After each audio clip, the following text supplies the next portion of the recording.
Terima kasih Anda masih bersama kami. Bagi Anda yang baru saja bergabung, kami hadirkan kembali 3 berita utama hari ini.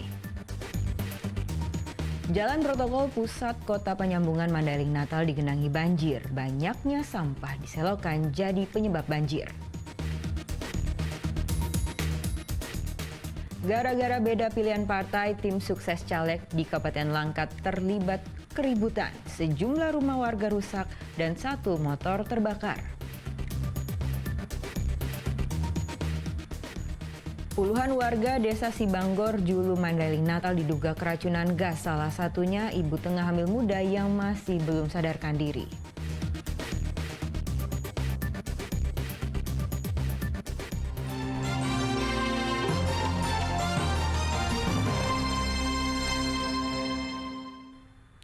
Dugaan keracunan massal warga desa Sibanggor Julu Mandailing Natal tengah didalami polisi. Dugaan gas beracun H2S telah membuat puluhan warga desa dirawat di 2 rumah sakit, termasuk seorang ibu yang tengah hamil muda.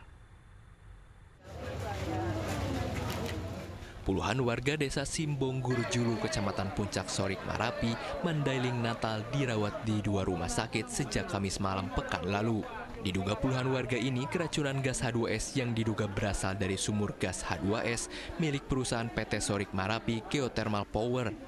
Polisi belum bisa mendekati lokasi karena area berbahaya tanpa alat khusus.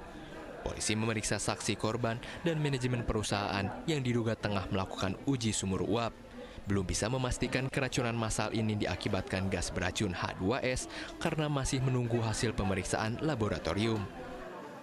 Tadi saya berkoordinasi langsung dengan Kabahop dan Kasat Intel. Kami tetap memonitor langsung untuk lokasinya agar dari pihak PT SMGP sendiri memfoto ataupun memvideokan lokasi titik yang bisa dipastikan yang terjadi kebocoran. Puluhan warga masih dirawat di Rumah Sakit Umum Daerah Panyabungan dan Rumah Sakit Permata Madinah Panyabungan. Salah satu di antaranya adalah Nur Afnin, seorang ibu yang tengah hamil muda. Ia masih tak sadarkan diri di ruang perawatan Rumah Sakit Permata Madinah. Awal itu keluhannya waktu itu mual-mual, pas nyampe ke rumah muntah dia, habis muntah ada busa-busa keluar sikit-sikit dari mulutnya itu. Jadi dari pemeriksaan dokter juga sampaikan hari ini belum bisa pasien dinyatakan pulang, kita perlu penanganan lebih lanjut lagi untuk memastikan kondisi pasien itu normal.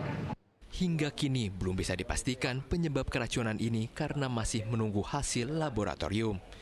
Yang menjadi kecurigaan adalah karena desa Sibanggor berdekatan dengan proyek pembangunan SMGP yang tengah melanjutkan uji sumur bor.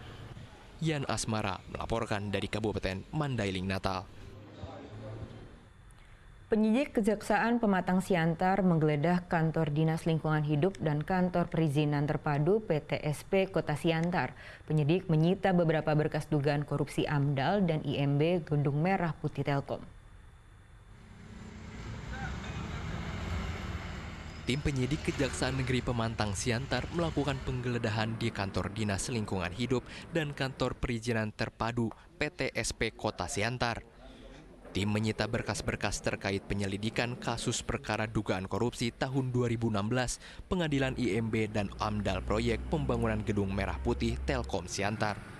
Pihak Telkom mengaku telah mengeluarkan dana senilai 1,1 miliar rupiah untuk pengadaan IMB dan AMDAL. Namun penyelidikan sejauh ini seharusnya hanya berbiaya 43 juta rupiah. Di sini tentunya dokumen-dokumen yang berhasil kita sita dari pelaksanaan tindakan penggeledahan kemarin, tentunya untuk menambah pembuktian atas penyidikan dugaan tindak pidana korupsi atas pembangunan Gedung Merah Putih Telkom. Hal ini tentunya untuk menunjukkan suatu fairness dan transparansi kinerja dalam rangka pembuktian kelak di Pengadilan Negeri Tipikor pada Pengadilan Negeri Medan. Kejaksaan sudah melakukan pemeriksaan terhadap beberapa saksi dari manajemen Telkom. Rencananya, hari Rabu pekan ini akan dilanjutkan dengan kembali memanggil para saksi terkait proses pembangunan gedung pelayanan Telkom di Jalan Sudirman Bawah. Yan Asmara melaporkan dari Pemantang Siantar. Jalan protokol pusat kota Penyambungan Mandailing Natal digenangi banjir. Sejumlah lapak pedagang pinggir jalan ikut kebanjiran. Selain curah hujan tinggi, banjir juga akibat banyaknya sampah dari selokan.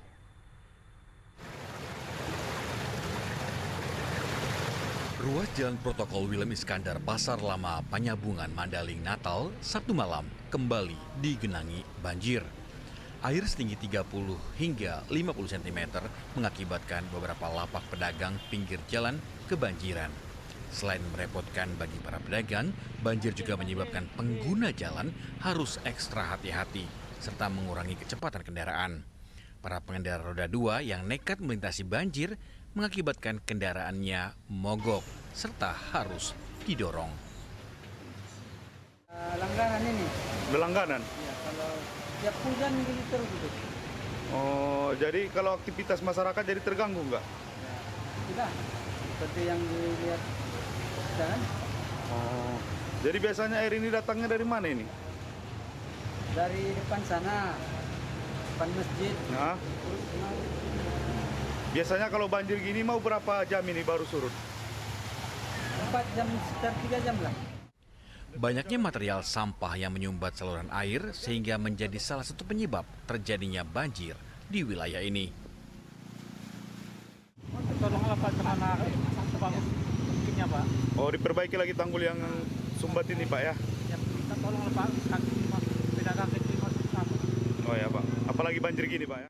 Warga berharap agar pemerintah bisa memperbaiki saluran air yang tersumbat. Wilayah ini terbebas dari banjir. Yana Asmara melaporkan dari Kabupaten Mandailing Natal.